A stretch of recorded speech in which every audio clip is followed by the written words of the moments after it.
Pas de spoil pour cette vidéo. Après le commentaire ou plutôt la remarque subtile d'une abonnée, j'ai décidé de changer un peu ma ligne directrice et d'éviter au maximum de vous spoiler ce film. Alors j'espère que vous allez apprécier mon commentaire en dessin sur Speak No Evil. Salut les amis, je suis DK artiste, dessinateur et poète. Bienvenue sur cette chaîne. Nous allons parler de dessin, technique de dessin, tuto et de films et séries, en gros, la vie du cinéphile lambda. On garde tout de même le plan de base, c'est-à-dire en 1, citation forte du film, et là, au lieu de vous donner presque toutes les citations pertinentes, je n'en tirerai que 2 ou 3. En 2, l'évolution des personnages. Alors, au lieu, comme dans les précédentes vidéos, de vous donner un peu comme une situation initiale, un dénouement, une situation finale du personnage, je vais juste m'en tenir à décrire le personnage en donnant quelques caractéristiques, des traits de comportement qui font de ce personnage en fait un personnage clé. En 3, le thème phare sera toujours identifié. Alors, sera-t-il surprenant? Me serais-je trompé dans ma lecture du film?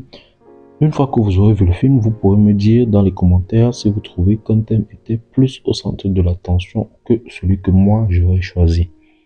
Enfin en 4, mon avis, comme d'habitude, l'avis du cinéphile lambda que je suis.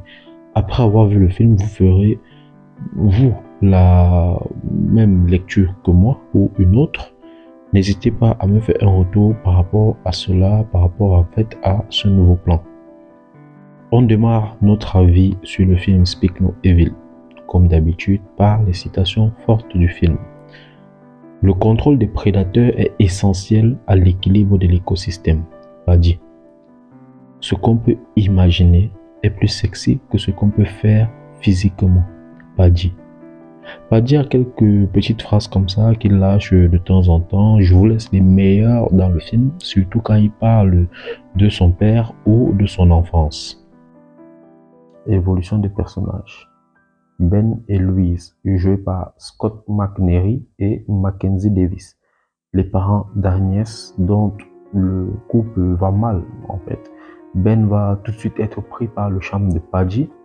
Louise sera quant à elle sceptique vis-à-vis de l'hospitalité du couple hôte et sera plus sensible à toutes les situations gênantes auxquelles ils feront face à cause de Paddy.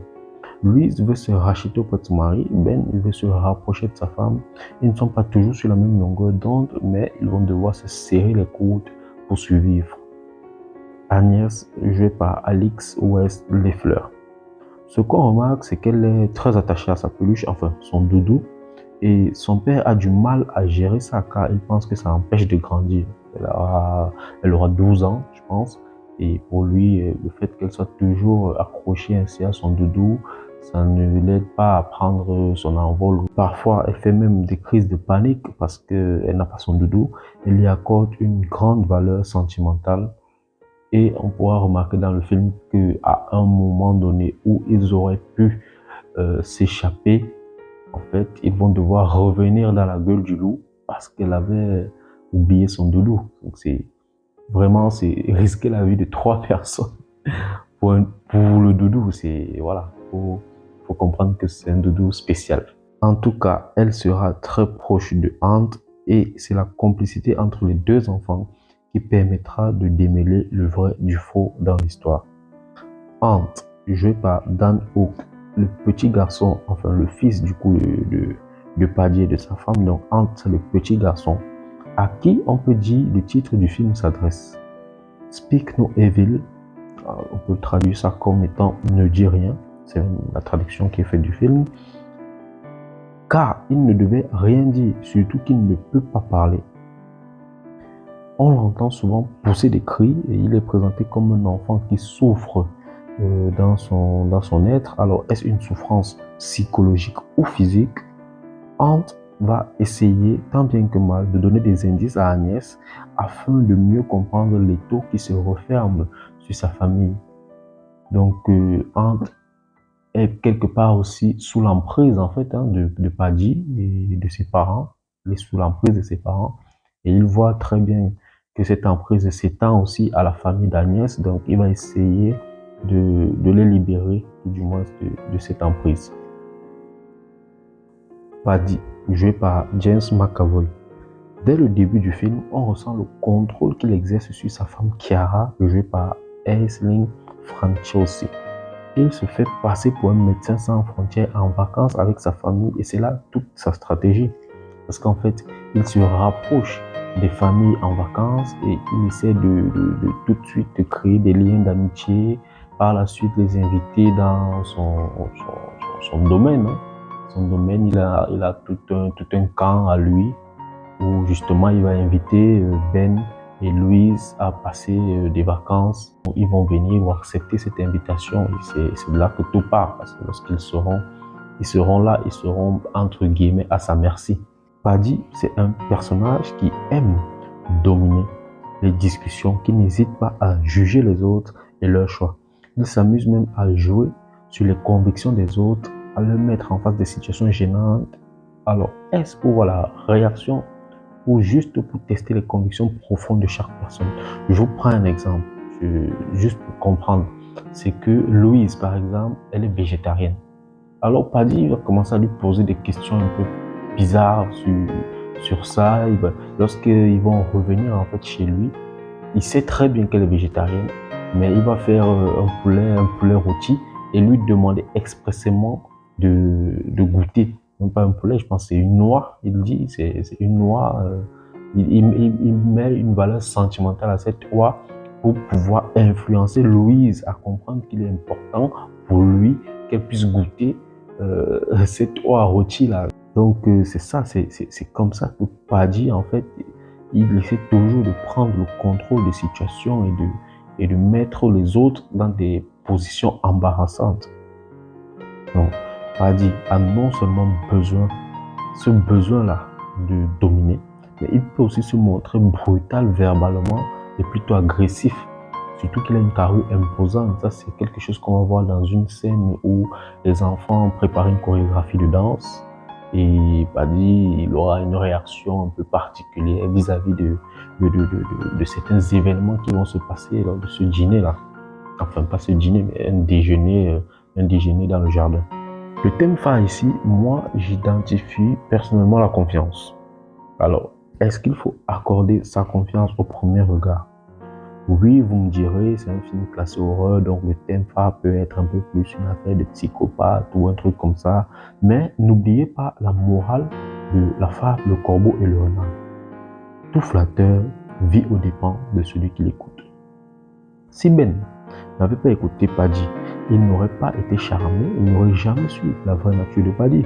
Quand bien même il l'a su, c'était à lui de décider de se laisser influencer ou de se libérer. On parle quand même d'une histoire d'homme à homme. Ben a accordé sa confiance à Paddy, ou plutôt je dois dire, Paddy a gagné la confiance de Ben, et il s'y est bien pris quand il n'était pas à son coup d'essai. Alors il n'a pas le charisme le plus envoûtant, mais le fait de s'affirmer ainsi devant un homme qui se sentait faible et vulnérable a tout de suite créé de l'admiration. On a retrouvé ce truc qu'il y avait souvent dans Esprit criminel avec le dominant, le dominé, les petits trucs comme ça, de leader, de suiveur, machin. Donc c'est peu ce qui s'est passé. Du coup, Ben, il voulait en quelque sorte être comme Paddy. Il voulait être comme Paddy, tout du moins être épanoui tel que lui, et il lui disait difficilement non. C'est-à-dire Paddy pouvait lui proposer le truc, bref, lui demander même le service le plus débile. Il allait toujours dire oui, il allait toujours par défaut faire la chose. Je conclurai en disant que sans pour autant vous spoiler, il y a quand même un gros sujet de torture psychologique dans ce film. Je vous laisse le découvrir par vous-même.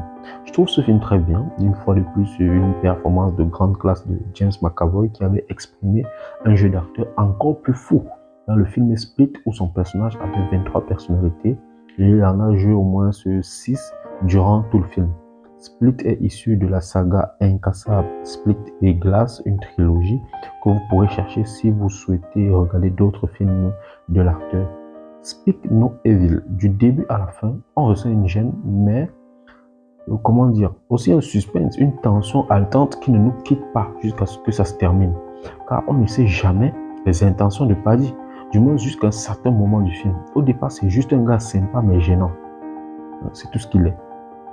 Pas de scène avec des silences anticipés pour surprendre l'audience, mais vraiment une pression psychologique que subit Ben et sa famille, qu'on ressent fortement. On se laisse très vite emporter avec eux. Donc, je vous recommande ce film. Dites-moi dans les commentaires si j'en ai trop dit ou pas assez.